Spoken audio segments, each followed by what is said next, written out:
today's topic is social dilemma. So there's a movie I had seen, documentary movie on Netflix. I remember when I was watching this movie, I was absolutely glued to the screen. For those who've not seen the movie and you're hearing me, please make sure that you do watch it. This movie was actually a very, very good one, Social Dilemma.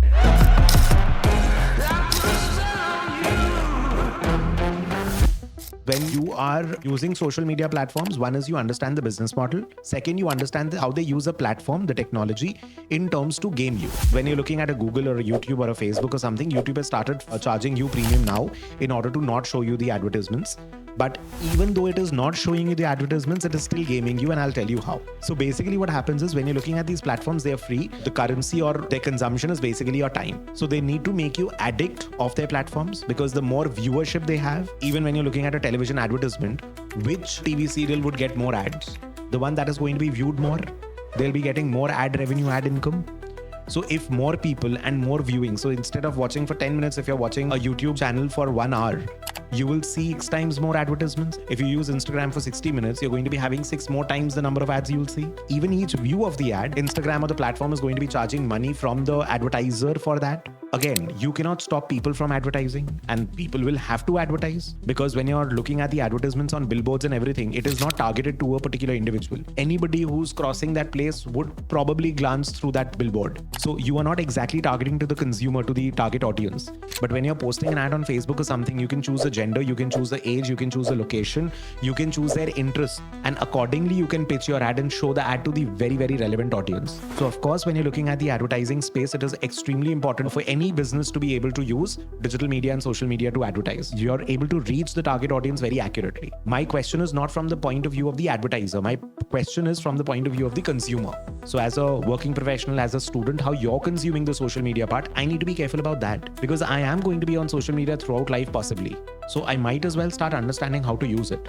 So first of all, these people have to make you addict, because they want more of your viewership, because the more number of people and the more amount of time per person is spending, their revenue is going to increase. And ultimately, every company is going to try and increase their revenue. Even though you think that it's free of cost for you, it is actually not free of cost. Now, if somebody is going to be throwing money in order to advertise, and they are defining the target audience in terms of their interests, so what are you interested in? Based on that, if they're advertising, so that means, understand a salesman coming to your house at 2 o'clock at night when you are surfing, because that is the time when you're awake. He knows when you're awake, when you're idle, and he knows what you're interested in, and that salesman is able to sell you that product at 2 a.m. at night. So imagine and understand how difficult or how tricky it is for you to say no to those things. So when you're looking at the social media platforms and how you're using it, you have to understand their game very, very well. Despite understanding also, you will keep on falling for it. So therefore, keep rereading or keep revisiting or keep reminding yourself about it becomes extremely important. Now, when you know that these guys know my interests, they know what videos I'm liking, what I'm not liking. So if, say, for example, I'm a peace-loving person, so they'll show me politician A's those videos which are peace-loving, and they'll show me politician B's those particular videos which are very, very violent, because they want me to vote for politician A and they want A to win the elections. And to the other person who's more violent in nature, they'll show politician A's violent related speeches and B's peace-loving speeches, so that you vote for politician A. Ultimately, whatever be your temperament and attitude and nature, accordingly they'll show you, and they'll try to manipulate and impact you in terms of what choices you make. You can rig an entire country's election and election process by using social media in a very, very incorrect manner. Even when we are speaking about something, you would see Facebook or some ad starts happening. And we've seen those cases and all where Amazon Echo is listening to you or a Google listening to you. The moment you say, hey Siri, they are continuously, all these devices are continuously listening to you. First of all, I also don't think there's so much of a problem if they listen to me, if I am very, very comfortable and confident about certain things. For example, I know what I'm going to spend on and what I'm not going to spend on. So even if they listen and they throw nonsense kind of products towards me, it probably would not matter if I'm very, very confident in terms of that I'm not going to be shopping all throughout the year. Earlier, we used to shop once, twice, thrice or 4 times a year when you go to a mall or something or a shop or something.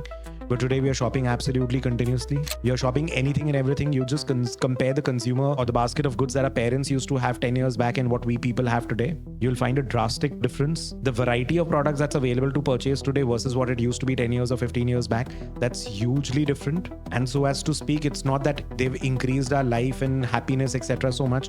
In fact, we read more about depression studies and all that regularly. So understanding the realities of these business models, understanding the psyche aspect of it, it's Instagram refresh button works like a slot machine. where you refresh and there'll be more content and new content. That's the same psyche that plays in the casinos and all when you're gambling away. So when we're looking at all these aspects, it becomes, and especially when you're students as well, or even working professionals, you get carried away with all sorts of nonsense that's around over you. Simply get carried away with what is being shown on social media. And because of that, people actually, their needs and wants have increased significantly.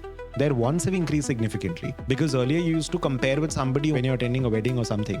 But today on social media, there is a continuous comparison with everybody and with people you do not even know. Those who are not even your relatives. You're comparing with those people as to where they're going for vacation, how they're living, what kind of hotels they're eating at, what kind of clothes they're wearing, what kind of bags they're carrying. You're comparing anything and everything with anybody and everybody, and not just restricted to a wedding or your close circle or relatives or something. And since we're talking about social media, we'll also talk about the influencers and influencers at large. So we understand when you're looking at a salesman who comes to your house, you automatically know that a salesman is coming to your place. He is representing that company. He's obviously going to say that company is good and the other companies are bad. I've met bankers and they're like, I was earlier in this X bank, today I'm in Y bank, and Y bank is better and X is bad because I know I was already there. And they've already shifted through 3 or 4 or 5 banks. But you understand that there is an inherent bias because they have a sales target, etc. to meet. So you know that they'll obviously say good about their product or their company that they're representing. When you're looking at these actors and cricketers and all, you know that they will sell anything under the sun. One moron told us that he's not going to be promoting pan masala and all. Then again, you throw a little more money at him and he'll dance to the tunes of it. And he'll promote that as well. There's one of the cricketers who'll try to create his image as a very nationalistic kinds. And then second day you'll see he's selling rummy online. Win 8 crore rupees. Do you think he's going to teach his daughter that? Of course no.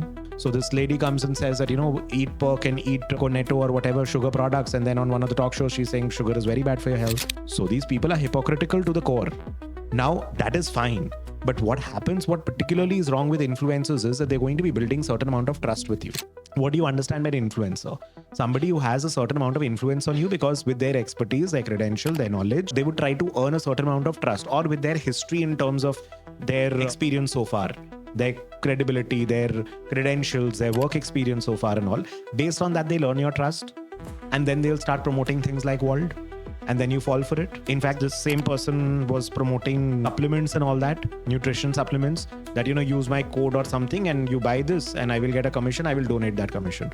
You're donating, not donating is a different question. But a doctor schooled him on Twitter that you're not supposed to be promoting supplements like that. You need to take a doctor's advice before you're taking magnesium, zinc, calcium, whatever supplements you're taking. You cannot just simply promote it. And people follow you, and certain age bracket is following you with a certain amount of trust. And you take 4 or 5 lakh rupees and promote anything and everything just like that, there is an absolute inherent bias over there. There is no independence and objectivity in terms of what you're promoting. And understanding that they are gaming you, they're using your psychology as in human psychology against you. So a part of you would obviously want to be more intelligent than the system and would not want to be gamed by it. So by knowing these things, what happens is you want to outsmart them. Because if you are going to get gamed by it, if you end up spending like a 2 hours or a 1 hour or something on Instagram or something like that, at the end of it, you will feel that, I have been fooled. My psychology or my nature or my intent has been used against me. So in order to not be stupid, you would want to cut down on it immediately. How to pick right content as to what to follow on social media.